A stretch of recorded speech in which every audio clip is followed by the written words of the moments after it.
বাংলাদেশের সীমান্তে শান্তি এবং নিরাপত্তা রক্ষায় বর্ডার গার্ড বাংলাদেশ বিজিবি এখন দেশের এক নির্ভরযোগ্য শক্তি।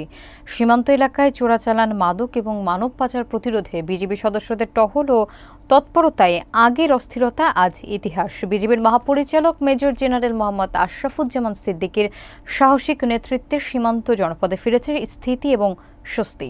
সরকারের নীতিগত দিক নির্দেশনা এবং সেনাপ্রধান জেনারেল ওয়াকারুজ্জামানের তত্ত্বাবধানে বিজিবি আজ দেশের সীমান্ত সুরক্ষার প্রতীক। বিস্তারিত দেখুন মোহাম্মদ মঞ্জুরুল ইসলামের প্রতিবেদনে।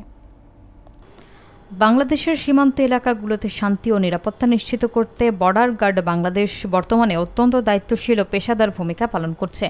চোরাচালান, মাদক ও মানব পাচার প্রতিরোধে বিজিবির টহল কার্যক্রম এবং গোয়েন্দা নজরদারির ফলে সীমান্তে এখন বিরাজ করছে এক অভূতপূর্ব শান্তিপূর্ণ পরিবেশ। কুষ্টিয়া, চুয়াডাঙ্গা, যশোর সহ সীমান্তবর্তী অঞ্চলগুলোতে আগে যেখানে নিয়মিত অঘটনের খবর পাওয়া যেত, সেখানে এখন স্থানীয়রা স্বস্তিতে বসবাস করছেন। এই সাফল্যের পেছনে রয়েছে বিজিবির মহাপরিচালক মেজর জেনারেল মোহাম্মদ আশরাফুজ্জামান সিদ্দিকীর দূরদর্শী নেতৃত্ব। তার নির্দেশনায় বিজিবি আধুনিক প্রযুক্তি ব্যবহার, গোয়েন্দা তৎপরতা বৃদ্ধি এবং স্থানীয় জনগণের সহযোগিতা নিয়ে একটি শক্তিশালী নিরাপত্তা বলয় গড়ে তুলেছে। দেশের সার্বভৌমত্ব রক্ষা ছাড়াও অভ্যন্তরীণ শান্তি এবং শৃঙ্খলা বজায় রাখতেও বিজিবি রাখছে গুরুত্বপূর্ণ ভূমিকা। বাংলাদেশ সেনাবাহিনীর প্রধান জেনারেল ওয়াকারুজ্জামানের সার্বিক তত্ত্বাবধানে এবং সরকারের নীতিগত সহায়তায় বিজিবি আজ সীমান্তে আস্থার প্রতীক হিসেবে প্রতিষ্ঠিত হয়েছে। বর্তমানে এটা হলো ধর্মদা প্রথম ক্যাম্প হলো দুটা। এটা হলো আমাদের প্রথম ক্যাম্প। এই ক্যাম্পের অধীনে বা ওই ক্যাম্পের অধীনে আমাদের ধর্মদার লোকজন ভালো, ইন্ডিয়ার লোকজনও ভালো, যার প্রেক্ষিতে আমাদের গণ্ডগোল কোনোদিনই তো হয়নি। আর যদি হয়, বিজিবি সবসময় টহল দেয় পার্ট টাইম। কার কী হলো, প্রতি জায়গায় তাদের নাম্বার দেওয়া আছে।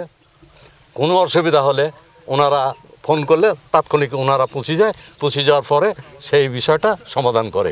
শিবির থাকাতে ধরেন আমি একটা জায়গায় মোটরে পানি দিচ্ছি আমার নদীর পাড়ে, ওরা যদি বাধা সৃষ্টি করে তাৎক্ষণিক চলে যায়। তাদেরকে সংবাদ দিলে চলে যায়, ওদেরকে ডাকার পরে বলে তুমি এটা বাধা দিচ্ছ কেন? হ্যাঁ, তো বলছে না আমরা এমন বাধা দিইনি। কোনোদিনই স্বীকার করে না আপনার বিএসএফ চিরদিনই চৌধু। বাংলাদেশে যদিও সংখ্যালঘু আমাদের বিজিবি, তারপরে কিন্তু ইনাদের কাছে ওনারা কিছুই না। 10 হাত পর ওদের টহল পাঠিয়ে আছে, আমাদের কিন্তু ওই অত নাই। তারপরে কিন্তু এরা খুব তৎপর। বাংলাদেশের বিজিবি যদি বলে যে ঘাটে মানে কোনো পাখি উঠবে না, কিন্তু বিএসএফ বলে এই কথাটা স্বীকার করতে পারবে না। কিন্তু এরা এত বাঙালি না, এরা অত্যন্ত তৎপর। এই নিয়ে আপনাদের কোনো সংকায়েত নাই আর কি। এনাদের বিরুদ্ধে কোনো আমাদের অ্যালিগেশন নেই। কথা বললে আমাদের আবাদ পানি করা এখানে এই সহযোগিতা করে। তারপর বিলাকের আগে আসে, মনে করেন যে সব কিছুই আসে, সবই ধরা খায়। যেগুলো ব্যবসা করে সবই ধরা খায় মাদক। এই নিরাপত্তাটা মনে করেন আমাদের বিজিবি দেয়।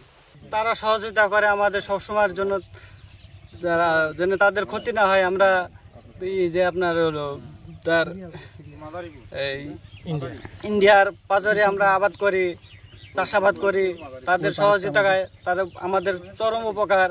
কারণ তারা আমাদের নিরাপত্তা না থাকলে কি এখানে এই যে মাঠের ভিতর বাড়ি, আশেপাশে চোর ডাকাত নাই, সন্ত্রাস নাই, থাকতে পারি? অবশ্যই ভালো। ঘাটের ধারে যখন আসতে দেয় না, তারা বলে যে এরকম আইসো না তোমরা।